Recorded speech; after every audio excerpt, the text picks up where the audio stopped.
Yes, sir. Yes, sir. We are in the finale, ladies and gentlemen. Yes, indeed. We are in the finale, man. What's going on? And welcome back to Thoughts of the Week podcast as we enter the finale, ladies and gentlemen. All right. This is the finale. We are on part 15 of the Real Reparations movement. And we're not going to waste any more of your time. We're going to get right into it. You know what it is. You rocking with the best, baby. Thoughts of the Week podcast. Let's get it. You're rocking with the best. Thoughts of the Week podcast.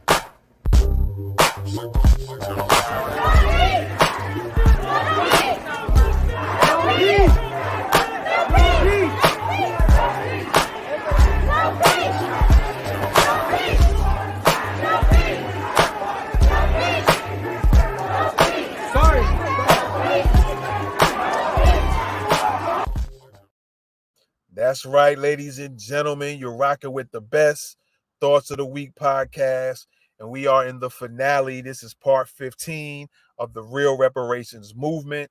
All right, this is Reparations Month, and we're not going to waste no more time, no more delay. Let's get into it, all right? Let's check this one out. The next queen coming to the stage by the name of Tezlyn Figaro.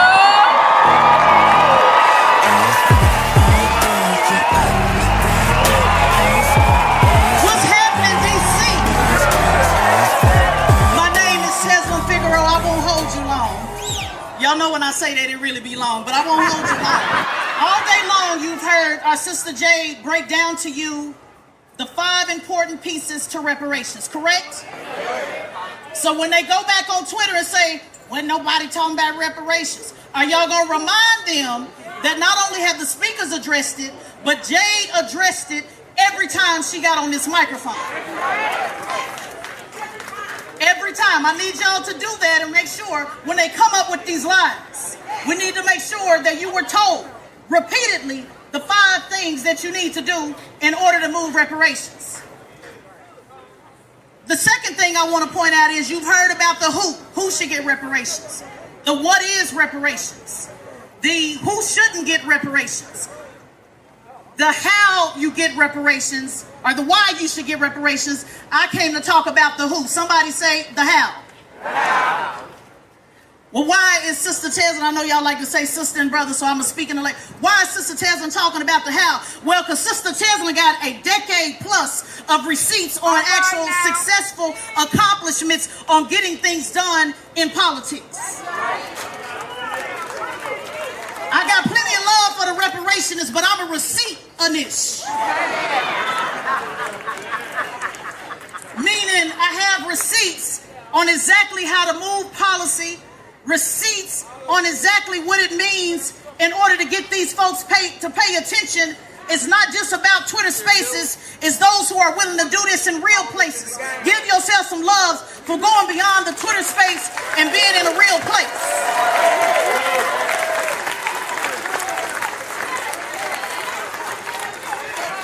A lot of folks don't like me because I stand with Tariq. Can I just explain to you that we don't always agree on everything, but one thing we agree on is that I'm a rider.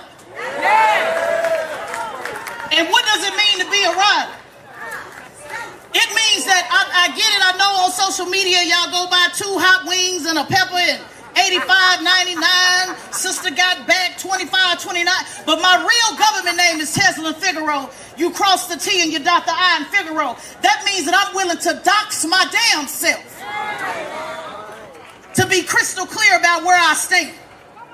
And this ain't no disrespect to nobody here. I'm speaking to those in the camera that been talking about me.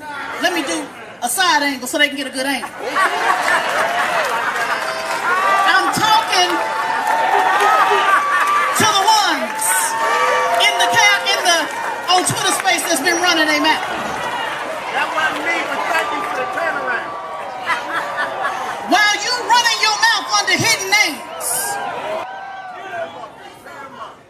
push the line is what I came to talk to you guys about, which is politics until something happens. It requires politics like you heard our brother Marcel talk about. It requires, if you don't want to vote for the person on Tuesday, then the question is, who is going to run on Wednesday? Who's going to run their campaign on Wednesday? Who's going to be the digital content manager? Who's going to be the publicist? Who's going to be the campaign manager? You must, in order to push reparations or anything else that you're interested in, you must actually be the power that you're trying to change.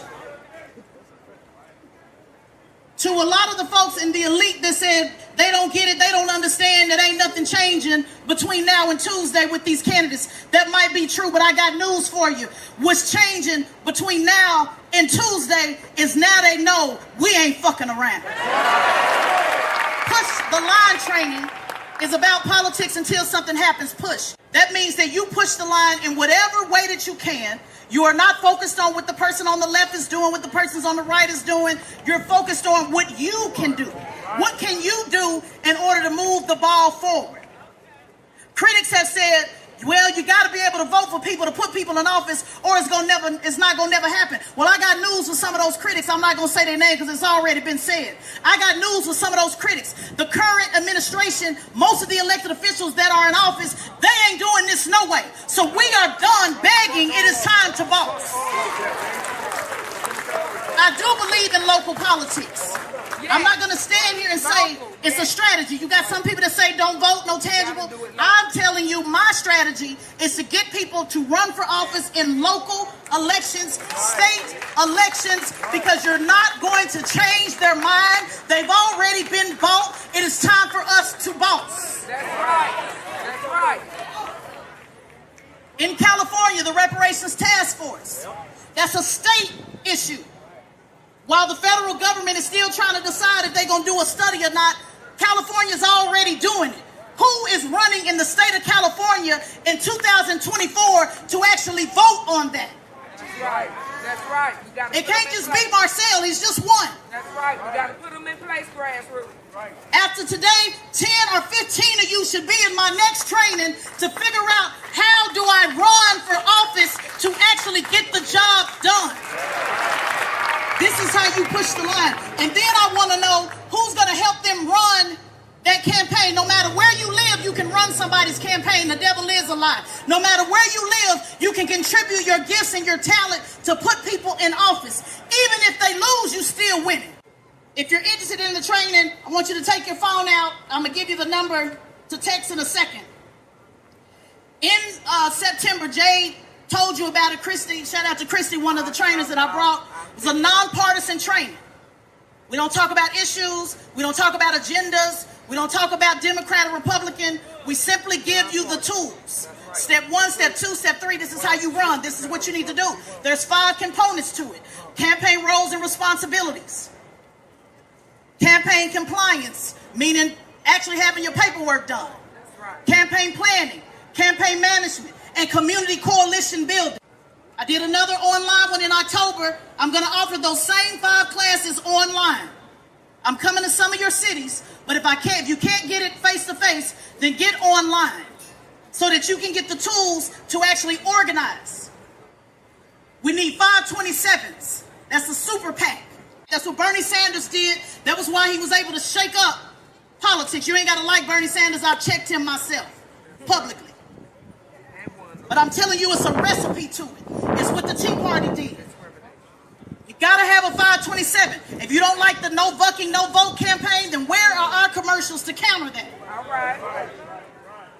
Donate your money to a 527. Somebody should be starting one outside of this where you can support your candidates, not just financially, but also support them with advertisement. If you're going to spend 20 hours a day on Twitter space, then somebody need to have a 527 so that those numbers count. You have to be able to tell these local leaders, hey, we've been able to touch 50,000 people. We've been able to engage. We took a poll. 60% of people believe in reparations. We can create our own poll, but you need a 527 in order to back that up. And then you mix it with your awareness. You mix it with your rallies. You mix it with your YouTube. You mix it with your new black media. All those things are important, but if you are not trying to organize on the local and the state level, nothing changes. But at the same time, you have to be able to put somebody in office, a brand new person that has not been bought. Don't let them tell you, you got a bad background, you can't do it. I got Regina Hill elected in Orlando, Florida. She was arrested 21 times. Somebody say 21. Regina Hill, I was her campaign man, her communications director, did it from out of town. She was arrested 21 times with a felony, and she won her very first time running for office against 7 other candidates. So don't let them tell you you can't run because of your background. If you're interested in the training, you text push the line, P-U-S-H, the line, T-H-E-L-I-N-E, push the line to 66866. The training is free.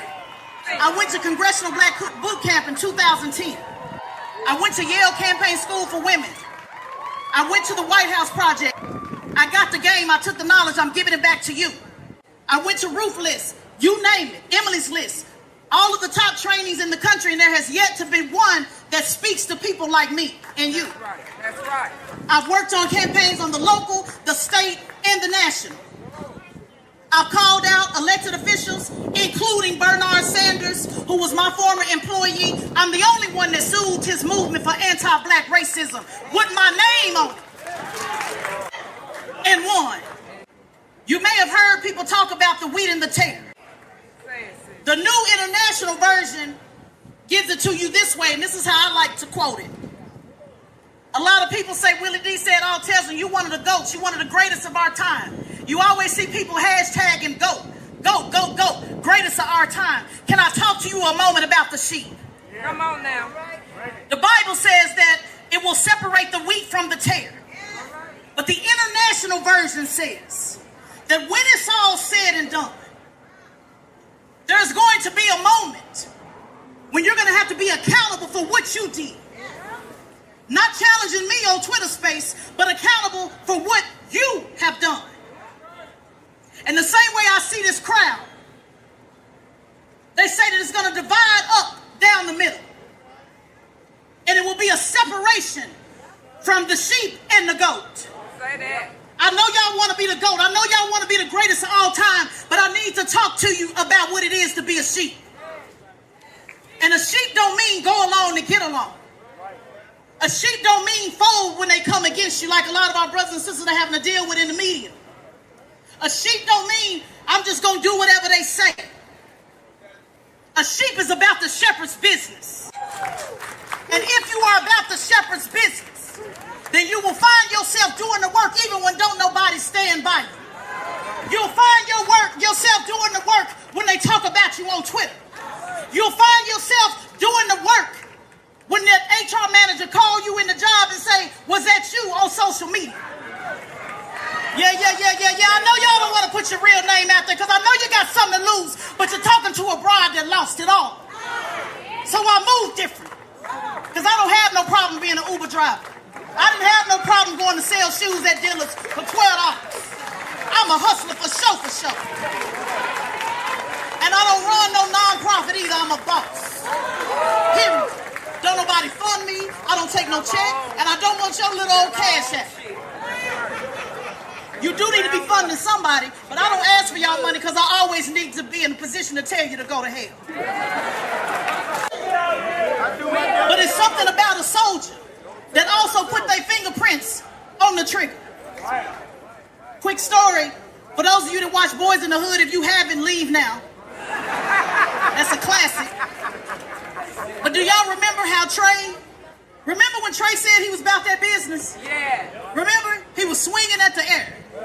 Had blood on his shirt. All up in Nia Long's area, crying and saying he needed to get a little piece just to help him get over. Y'all remember? When it was time to put in work, he defied his daddy. He jumped out the window and said, I'm about that business. Y'all remember? But when it was time to be about the business, shout out to our brother Ice Cube. Oh no, It wasn't just a coincidence. When it was time to be about the business, what did Trey say? It sounded good until it was time to put in work. And you notice how Ice Cube turned to our brother and looked at him with that look like we knew you wasn't about this business anyway. And he went ahead and let him out the car. I need you to let people in your life out the car. I need you to be comfortable going by yourself. I need you to be the Ice Cube in the movie and be willing to put in work by yourself. And when you go put in work, just like in the movie, I need you to get up out the car, because he could have just put in work, but he got out the car and he did it face to face, so you can know exactly who did what. That's the type of soldiers I'm looking for. Because it was never meant for Trey to be a soldier. He needed to go on to Morehouse. We need our scholars. That's right. Y'all go on with y'all book reading self. We need our scholars. But we need some cubes too. That's right. We need some riders too. And today we came together to let people know the train is moving. You either with us or against us, but the train is moving. You either on the train or you under the train, because we're going to run you over. You either with us or you against us. Shout out to my sister Jade. Shout out to Tariq. I want to be clear. I know he always says he's not a leader, but I do want to be clear and say that he is a visionary. He is a visionary. Give a round of applause for Tariq. He's a visionary. He saw y'all in this crowd when others couldn't see it, including me, because I was nervous, y'all. I ain't gonna lie. I didn't know if y'all was gonna show up. But he kept his cool and he said they coming. So shout out to him for having the vision that many of your elected officials would never do. And I respect him for that. I don't agree with everything he do and how he do it. But I respect consistency. I respect riders. I respect those that's willing to call out the powers that be on a daily basis and get the death threats that come with it. My name is Tezlyn Figaro, www.tezlynfigaro.com.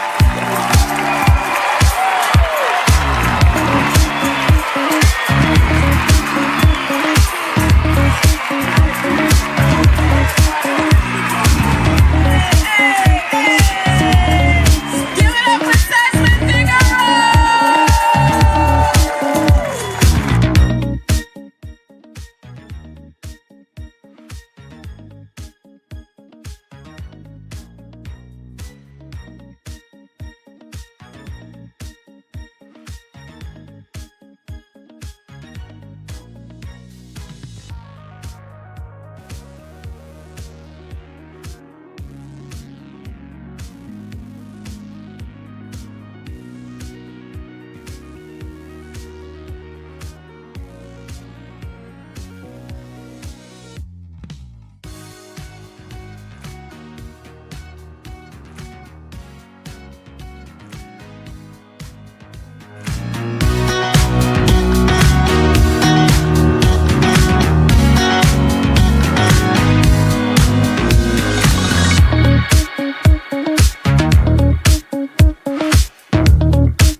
All right, ladies and gentlemen, that was the finale, ladies and gentlemen.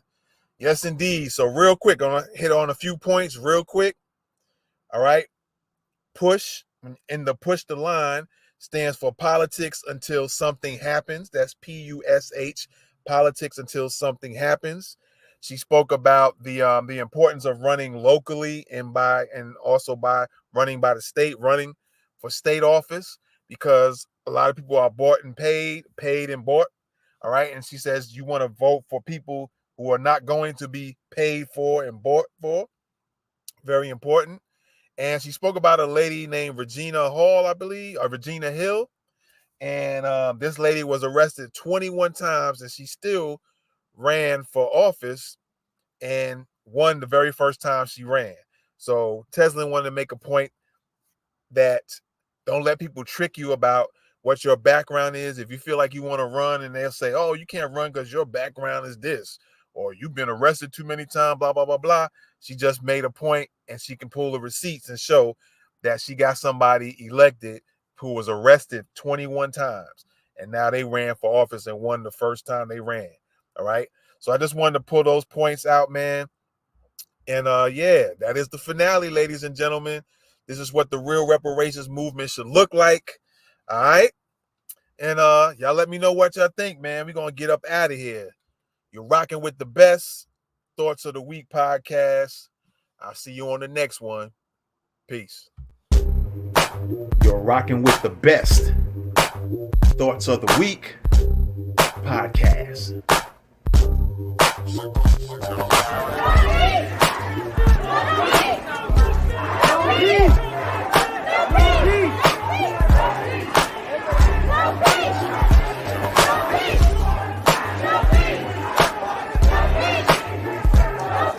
Sorry.